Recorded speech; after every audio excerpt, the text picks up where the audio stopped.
The CBS Radio Mystery Theater presents...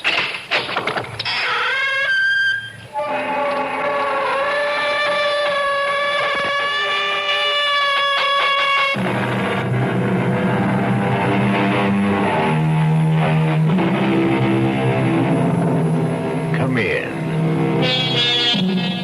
Welcome. I'm E.G. Marshall. Welcome to the sound of suspense. To the fear you can hear. I have an unusual story about a father and son. You know, it is said that love and hate are two sides of the same coin. If this is so, Phil, the son, never believed it. His hatred blinded him to the extent that he lost all humanity and compassion for his father.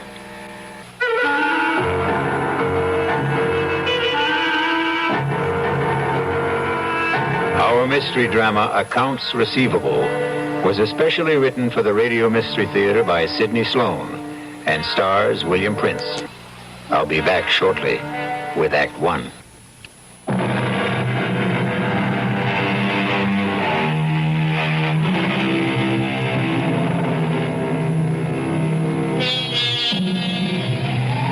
Bill Coleman parked his battered pickup truck in the prison compound marked for visitors. He walked 50 yards to the dirty gray guardhouse and presented his credentials to the stony-faced officer, who permitted Coleman to step out again into the rain and proceed toward the great, dirty granite complex, a maximum security prison for the state. Once inside, Coleman was ushered into the office of the chief prison doctor. Mr. Coleman, will you have a chair? I just want to get out the file on your father. I'm sorry I had to come out on such a nasty day. Let me see. Coleman. Richard. Oh, here we are.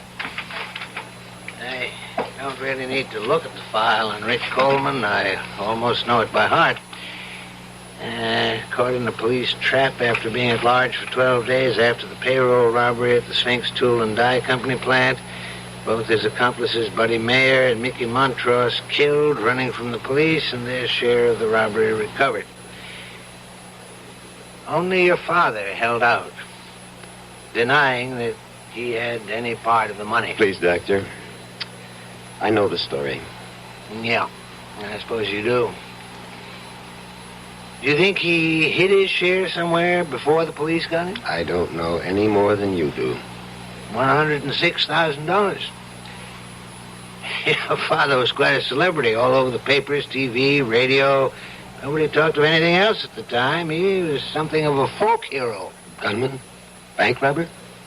A folk hero? Now, look, Mr. Coleman, the reason I asked you to come is that I couldn't write what I wanted to say.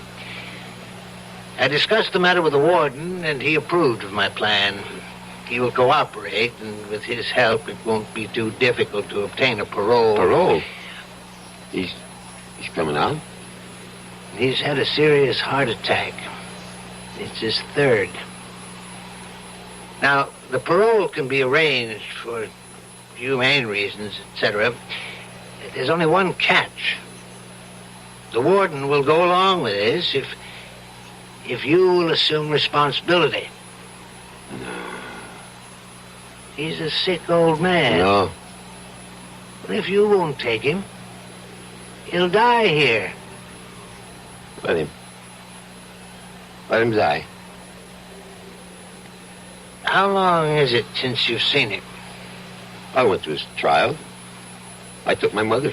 Over 9 years ago. You haven't seen him or written to him since? Well, he wrote to me when he was informed that my mother died. I didn't answer. He sent birthday cards to Harry, my son. Now, I want you to do something for me. I want you to see him. No, I couldn't. I want you to do it for me. I won't ask anything else of you. It won't take long, Mr. Coleman.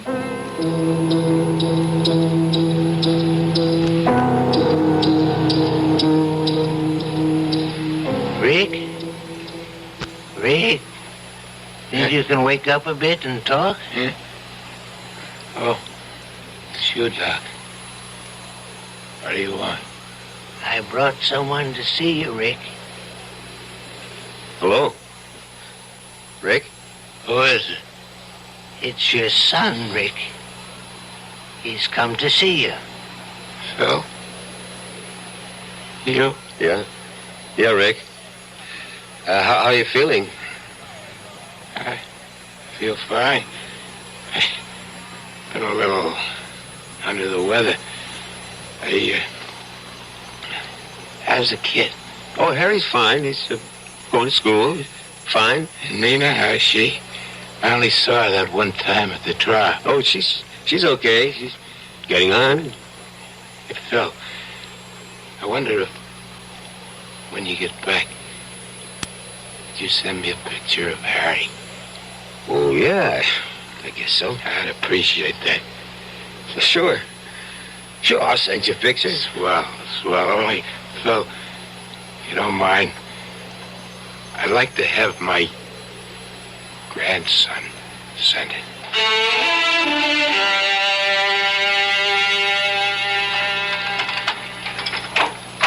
Phil, is that you? Yeah, Nina. Come on out in the kitchen. I'm fixing dinner. Yeah, smells good. One of your favorites. I thought I'd make you feel better with a good meal in you after a day of driving in the rain. Is it still raining? Oh, it stopped about an hour ago. Just about when I got to Glens Falls. That's good. We've had enough rain. Yeah. Harry home? In his room doing his homework.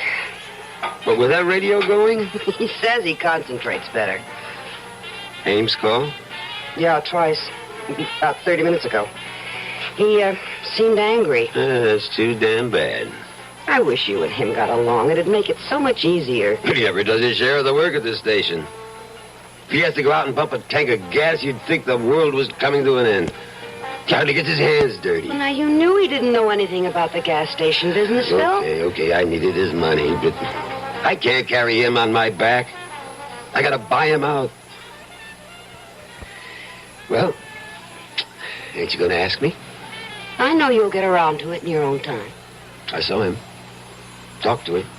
How is he? Hardly recognized him. Gotten so old. I don't think he knew me at first. He's been sick. Heart. Doc said it was his third, a bad one. That why they wanted you to come see him? Partly. They had something else up their sleeve. They're gonna let him out. Out? Well, I thought he was in for life. That's right. Fourth-time loser, they call it. According to the state laws, that's life. But because of his health, the doc called it humane reasons or something, they'll parole him. And they have to get your approval, huh? That why they made you come? Something like that. They want me to be responsible for him. What? Want me to take him in, take care of him. Well, maybe he wouldn't want that, Phil. He's got nothing to say about it. It's either that or die in prison. Oh, Phil. I told him. No, I wouldn't have him. Now, Phil, you know you're going to take him in. No, I'll never have him in my house. Let that jailbird die where he belongs. Let him die in prison.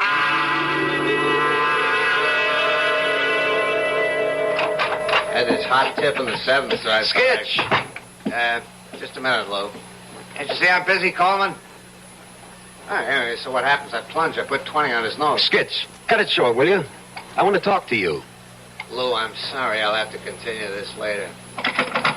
Boy, have you got a nerve. Your damn telephone call's so important you can't wait on a customer. That punk, I knew he was there. Give me $2 worth. I'm trying to discourage customers like that. Looks like you're trying to discourage all of them. We're losing people every day to Ray Damon at People's Corner. Good. Why don't you buy me out and go join up with your buddy Ray? You make me very happy. I can't talk to you anymore without getting into a fight. I want out, Coleman. I want it quick. Buy my half of the business and run things your own crooked way. Crooked? What are you saying? I'm wise to you, Coleman. I've known about you for the last 3 years. What? I should have known it 4 years ago. I could have avoided all this. Avoided what, Ames? Okay, buddy, if you want it cold and clear like a weather report, your father's a jailbird. Go on. Why should I go on? You get what I mean. No, I don't. I'd like to have you spell it out. All nice and slow. You know the old saying, like father, like... You're the lowest scub I've ever known. To lay on me about what my father's done. I've never cheated you out of one lousy cent. I put up with you, split even with you for 4 years. You haven't done 5 cents worth of work. This does it. I want you to get up 15 grand by the end of the month and buy me out. I'm seeing Clark Wetley at the bank tomorrow morning. As for you, you don't have to come around here to use the phone in the men's room. You just stay home. I'll send you your cut. Now get out of my service station.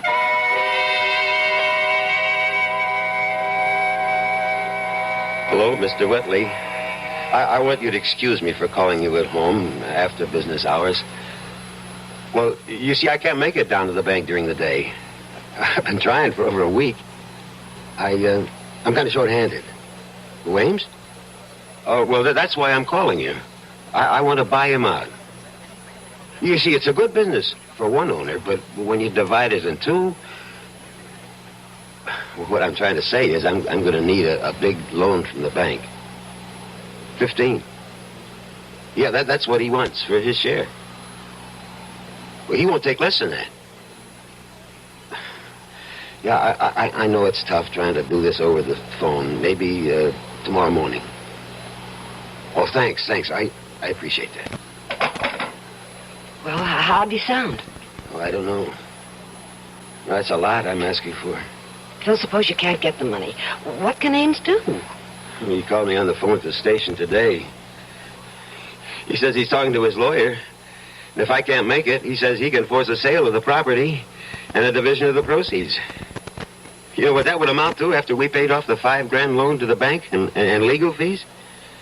Maybe 5,000-6,000 each. 5,000. Out of work. How long would it last? You know, I'm desperate. I never felt so boxed in my life. I got only 10 more days till the end of the month. Oh, darling, don't worry. We'll manage. I'll get that. Yes. Yes, this is the Coleman residence. Who's... Well, yes, he's home, but I don't know... Who is it, Nina? Pardon me a minute. Phil, it's that doctor. The doctor from the prison? What do I need this for? At this time. I know what he wants, and he knows how I feel. Tell him to... No, give me that phone. Look, Doctor, why can't you leave me alone? You know, I don't want him now or ever. That's final. Goodbye. I can remember wanting a father so much that it hurt. I'd cry at night in my bed, and quiet so my mother wouldn't hear. And I'd pray. Please, God, let me have him around for a week. A whole day. An hour. That's when I really believed in a God. I swore that if I ever had a kid, I'd love him, take care of him.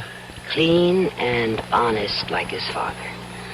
I've never taken a cent that didn't belong to me, Nina. I know that, dear, and I love you for it. You're a good man. That wasn't the first time the doctor has called, was it? No, he's called at least 5 times in the last few days. Call him. Tell him that the old man can come. Oh, Phil. I don't know how we're going to manage.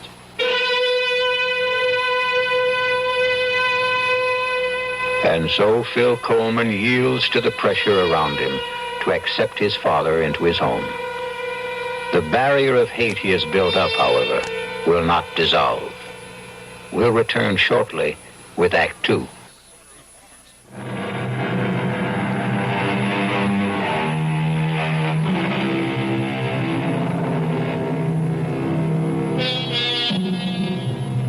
The first of the month has come, and Phil Coleman has not been able to raise the money to buy out his partner. Another event is taking place which brings him no joy. His father is coming today to become a permanent member of the household. It's them, Mom. They're here. It's Dad's pickup truck for Grandpa. Now, Harry, take it easy. You know how excited you get about things. Now, remember, he's an old man, and he's been very sick. I know. Mom, I'm really glad to see him. Well, go open the door. Dad's carrying the suitcase. Welcome, Grandpa. Here, let me take this suitcase. Dad, I'll show him to his room. Well, come in. Don't just stand in the door. Sure. Thanks. Let me take the suitcase. Huh? Oh, yeah, here. Follow me, Grandpa. I'll show you where you bunk. Harry, take it easy. Give him a chance to catch his breath. You want to sit down, Rick? Okay to sit, Phil? Sure. If you want anything, coffee or tea or anything. I ain't allowed to drink coffee. Oh. Well, if you're tired, No, I ain't. You can go to bed. Don't sit up to be polite. I ain't tired. Oh, Nina, I'm going down to the station. I got a little work to do. Well, Eddie called up at 7 when he closed up, Bill. What's the point of going there at this hour? Well, today's the first of the month. I said I'd pay my bills. Some people do, you know. Phil, your father just got here. I got bills to pay, Nina. How about a game of checkers, Grandpa? Homework, Harry? I did it this afternoon so I'd have a chance to spend some time with Grandpa. How about it, Grandpa? I'm going to show you how to play that game. I was a champ at it.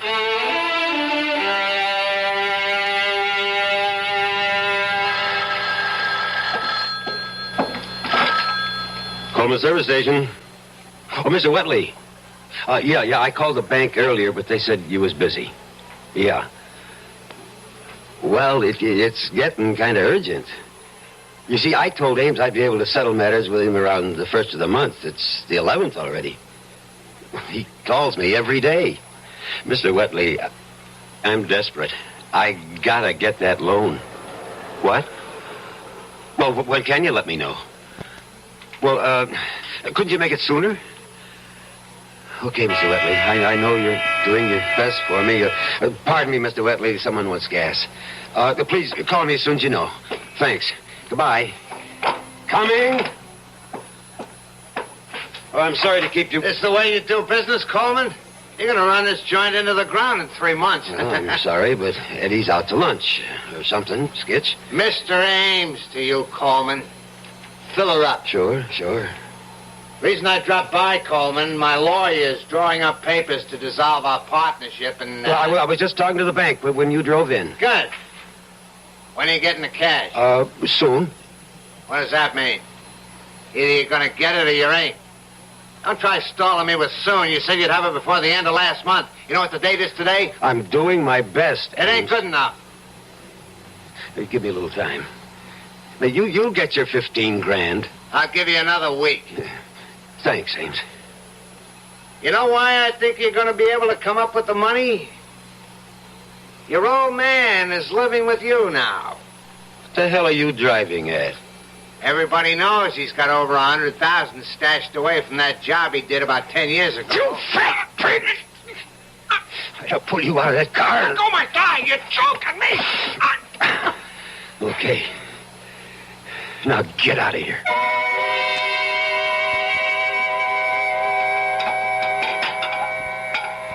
Coach says I'm a natural for basketball, Dad. All I need is practice. Yeah, good. Nina, you know I got to get back and relieve Eddie for dinner if the meal ain't ready. It's all ready, Phil. It's all ready. Rick, food's on the table. Thought I'd join you for a grub. I don't want to cause no trouble. Sit down, Grandpa. There was a man here to see you today, Rick. See me? Mm-hmm. Can't imagine who'd be coming around to see me. Maybe some old cellmate. Phil. Guess maybe Phil's right. One of my old buddies.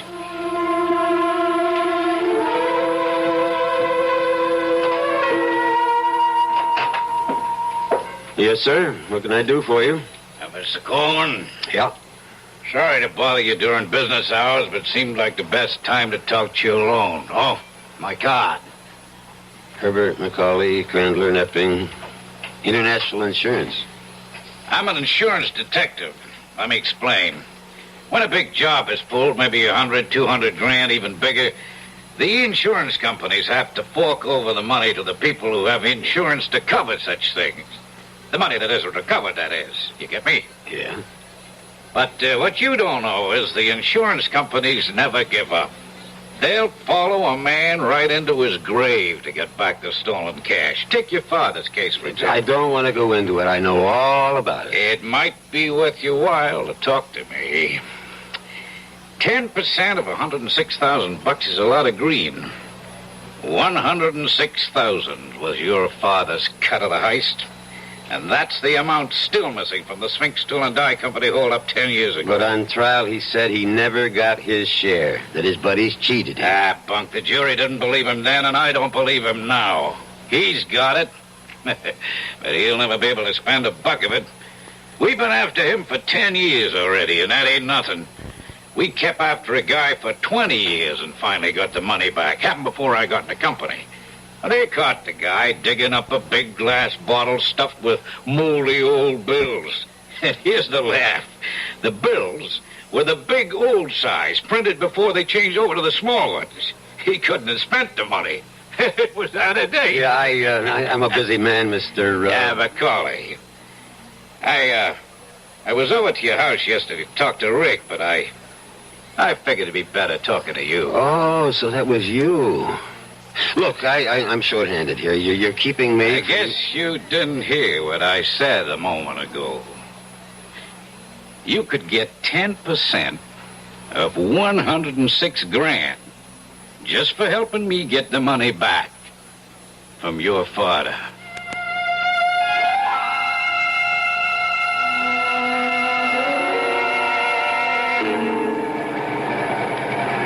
Okay, now, what's the big mystery? Where's Harry? Didn't go to church last Sunday either. No big mystery, Phil. He's out with the boys practicing basketball. So you have to practice today? It's the only time the basketball field or court or whatever they call it is available. So the little stinker thought he was going to get away with it, did he? Oh, well, now, don't be too hard on him. He's a good boy, and he works very hard at his schoolwork. Oh, I know. I used to go AWOL Sundays whenever I could as a kid, play basketball. Used to make my mother sore. Once she came right out to the lot where I was playing and grabbed my ear and walked me 3 blocks like that to school. No, I ain't mad at him, but I had to make a little fuss to show him the point. Okay, Nina. Now, don't make a big thing out of it, huh? Think he's home yet? Well, he wouldn't be this early. Got your key? Well, the door isn't locked. Your father's home. Well, Harry, you're home. Hello, Mom. Hi, Dad. This is Mr. Kanaki, my gym teacher. Hello, How Mr. do you Coleman. do? I'm sorry to bother you, especially on a Sunday, but... Anything wrong? Well, Mr. Coleman, let me tell you that I know Harry's a good boy and an excellent student, and nothing is going to be done to spoil his record. Well, what are you driving at, Now, Mr.? don't lose your temper, Phil? Mr. Coleman. It's just that Harry and 2 other boys have been playing basketball in the school gymnasium on Sundays. Well, what's so bad about that? Well, they had to break into the school to use the gym. And now, although they're all 14 and wouldn't be prosecuted for criminal action at that age, breaking and entering is a serious matter. Breaking and entering. And when we found the locks jimmied last week, we set a trap this Sunday. What do you intend to do? Oh, well, frankly, we are not going to do anything. But we expect that the boys' parents will exert some sort of influence to keep this from recurring. You've talked to the other parents. Oh, yes, on the phone. 3 boys caught busting into the school. You call and tell the parents of the other 2 kids about it on the phone. But Harry's folks get a personal interview. Why? Well, you see, this is sort of difficult to explain, Mr. Coleman, but... Maybe I can help you. Wait, Phil. Harry, you go to your room. No, he better stay right here. Sit down, Harry. Now, Mr. Kanaki, I'll tell you why you came here to talk to me, personal-like. You know the name Coleman for a long time, don't you? Read about it in the papers? Well, really, it was your son who revealed that Rick Coleman was his grandfather. He turned in a theme last week to his English teacher, Mrs. Margolis, which rather shocked her. He used bad words? Oh, no, that wasn't it. He seemed proud of the accomplishments of his grandfather, extolled his talent, so to speak. Now, aren't you making a lot more out of this than is really there? Well, I told Mr. Gilchrist I didn't want to come here, but he insisted. It seems that he wanted to know about your father, Mr. Coleman. We understand that he's living with you. You think he's been a bad influence? Oh, I'm trying not to make any judgments, Mr. Coleman, but I expect you will. And now I think I've said enough. Please excuse me for spoiling your day. Goodbye. Keep your nose clean there, Harry. Bye, Mr. Kanaki. Go to your room, Harry. Yes, Dad. I got a lot of homework anyway. Well, what are you going to do, Phil? I don't know. But I'm going to start out with him. With Rick.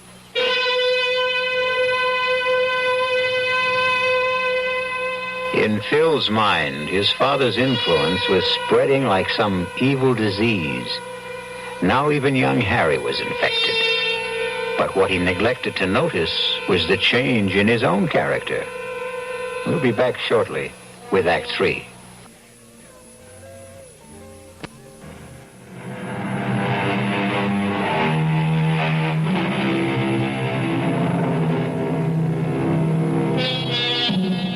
Despite Phil's resolve to speak to his father immediately, so many other matters converged on him that it was several days before he had time to get Rick alone for the soul-searching talk that he envisioned. Strangely enough, the conversation, when he finally got around to it, took an entirely different course. Come. Rick, you busy? Doing what? I've been expecting you for the last couple of days. Harry said you wanted to talk to me. Yeah, but I've been busy. I've got lots of troubles. I'm only one, huh? Well, you want I should pack up and... What are you talking about? Only place I gotta go is back to stir. Now that the kid gets rapped with a charge of breaking and entering. Figure this is it. Time for me to pack Well, up. why did you give him all this stuff on you? The story he wrote for his teacher about your life. He told me he was gonna write it. He asked me for help. I told him don't do it. It'll get you in trouble. So he goes down to the library. And they let him see the old newspapers and microfilms. Oh, so that's how he got it. Ask him. No, I believe you. First time in your life, huh, Phil? What? That you believe me. Yeah, maybe. Rick, you know Macaulay, insurance detective. Him. That old troublemaker. First couple of years I was in stir, he was practically my only visitor. Yeah, well, he came to see me with something on his mind. Don't tell me, I know. That old story, huh? That dough was supposed to be my cut. They want it. They're willing to pay me to help them get it. He offered you 10%, right? That's right. What'd you tell him? Listen, I got to explain something to you. You told him you'd go along. You'd get the money, didn't you? Look, Rick. You'll never be able to spend it. I'm desperate for cash. I need $15,000 to pay off my partner, to get him out of the business. I know. Harry gave me all the details. And if he forces a sale to dissolve the partnership, I'm done for. We both won't get what the place is worth. And I'll be out of work. What can I do? Look, the bank is holding back on lending me 15. But I could get 5. Give me the money, Rick. Oh, boy. That's a laugh. You've never done anything for me in my whole life. Now's your chance to pay me back for the kind of childhood and life I've had because of you. Hold on. I'd like to help you if I could, but I can't. Why not? Because you want to hog the whole $106,000 for yourself? You think that? Yeah, Macaulay does too. I haven't got the money. You know where it is? No. I said at the trial I didn't get my cut. They cheated me. Yeah, they said you were lying then. I told the truth. You're lying now. Okay. Suppose I'm lying. I'm not giving up that money because there ain't no money.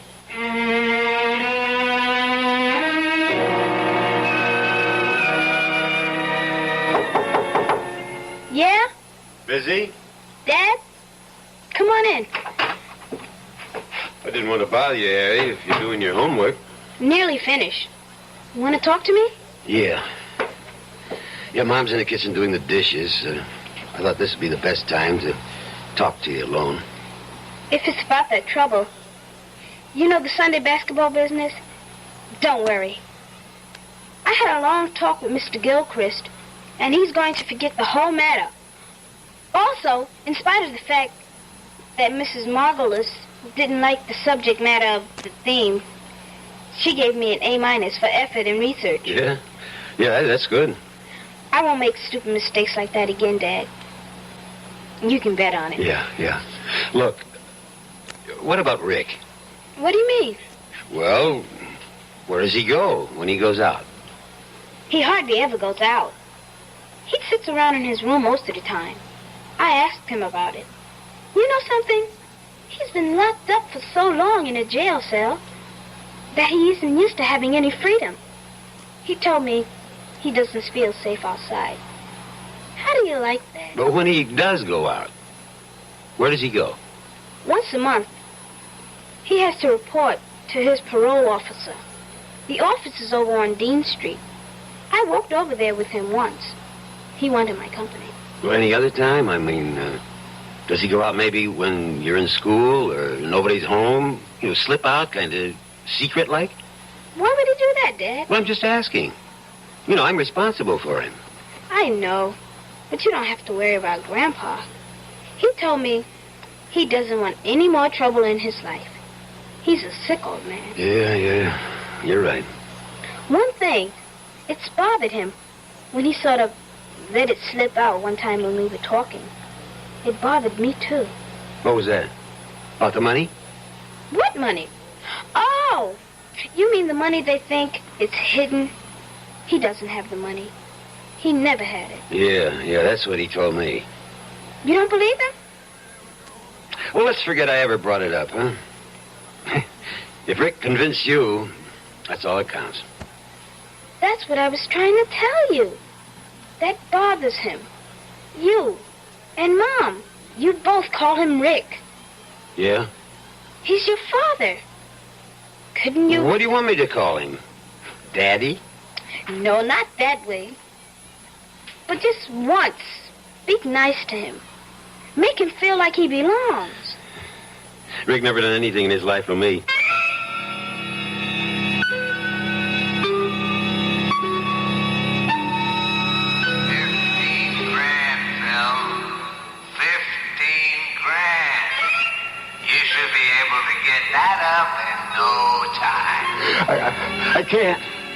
I can't. The bank says I gotta get more collateral. Everyone knows he's got over 100,000 stashed away. I wouldn't touch that. I wouldn't touch. 10%, 106,000. I'll keep my mouth shut. 10%. That's fair. I wouldn't touch that dirty money. Take the money. All of it, Bill. It belongs to you. I stole it for you. 106,000. Rick earned the money. Phil, wake 10 up. years. Nearly 10 years. Phil, of darling, you're having a bad dream. My money. Phil. Belongs to me. Darling, please, wake up. No, it's my money, all of it. Phil, open your eyes. You were having a bad dream. I could hardly wake you. Oh. Are you all right? Oh, yeah, I'm all right. Do you want a glass of water or something? No, I'm okay now. You were dreaming about that money, weren't you? You kept saying something about 106,000. And then you said, it's mine, it belongs to me. Oh, that's just a dream, you know. Forget it. I'm getting up. Phil, it's 1 o'clock in the morning. You've only been asleep 2 hours. I'm getting up. Mind if I switch on the light? No. I'm going out, Nina. Out? At this hour? When will you be back? Later. I don't know. I don't want you to say anything to Harry about this. Or to anyone. Understand? No. But I won't say anything if you don't want me to. Well, I'd like to explain, but there's no time.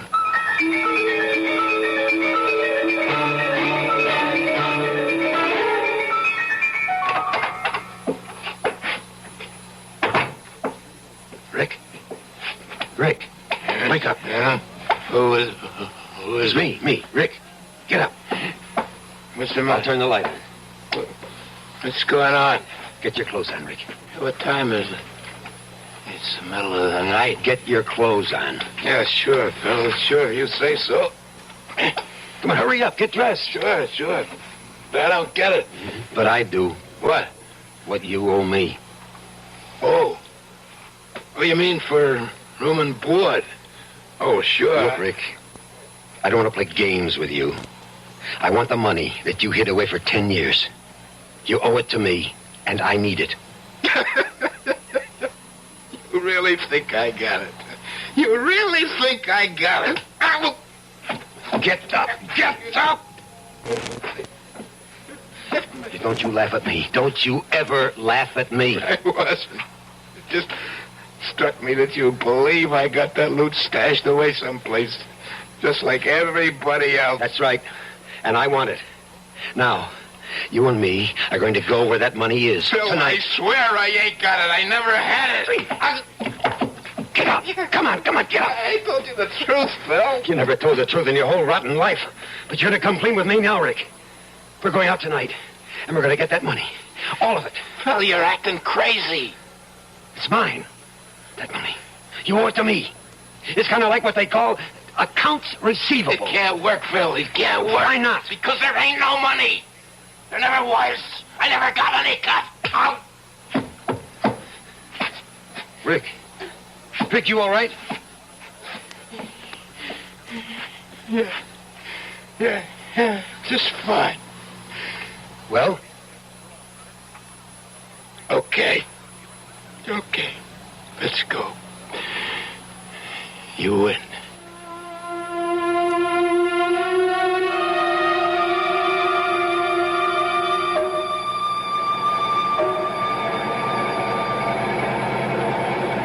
How much farther? We've been out nearly an hour. Keep going. It's near Plainfield. I'll tell you when.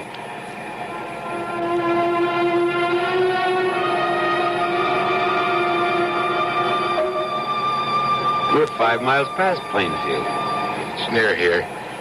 I'll recognize it. I see it. Stop. Stop here. Okay. Now where? Here. See this here path? Up to the top of the hill. Wait till I get the shovels out. You feel all right? Sure. Let's go. It's not easy climbing up ahead. Keep going.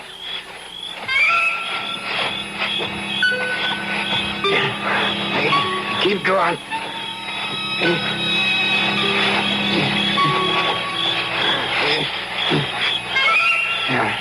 Here.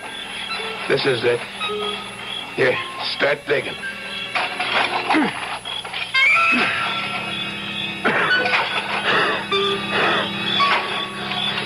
You sure this is the right place? Rick, you hear me? You all right? I was asking you if you could have been mistaken about the spot. The spot where you hid the money. Oh, no mistake. No. Down over 3 feet now. Deeper. Okay. I'm getting pushed. Give me the shovel. I'll help. No, I'm okay. Give me the shovel. Give me. Sure. I don't know why you want to. You're too weak to do much. Here. Want to know why I want to dig? Why? Phil, sorry for what I done to you. Why you want to dig, Didn't Rick? give you nothing in your whole life. I'm really sorry for it. I was rotten to you. Know why I want to dig? No, why? Because I'm digging my own grave. Hey, Rick! Rick, what is it? Get me down. Put me down.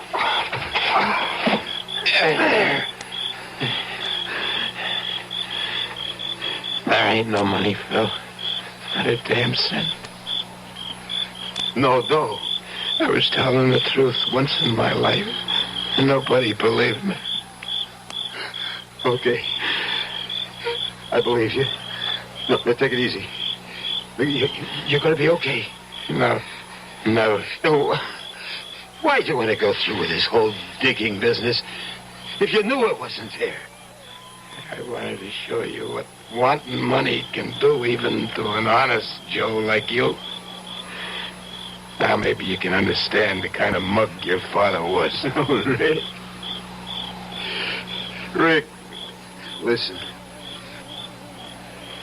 Everything's going to be all right between us from now on. Sure. Sure. Only one thing. Yeah? Call me something besides Rick. Yeah. Yeah. Yeah, I've been wanting to. I've been wanting to. That easy for me to say it. Pa? Pa? Get well. Don't die, Pa. Thanks, Phil. Thanks, son. Pa! Phil Coleman searched for a father all his life and lost him at the moment of finding him. I'll be back shortly.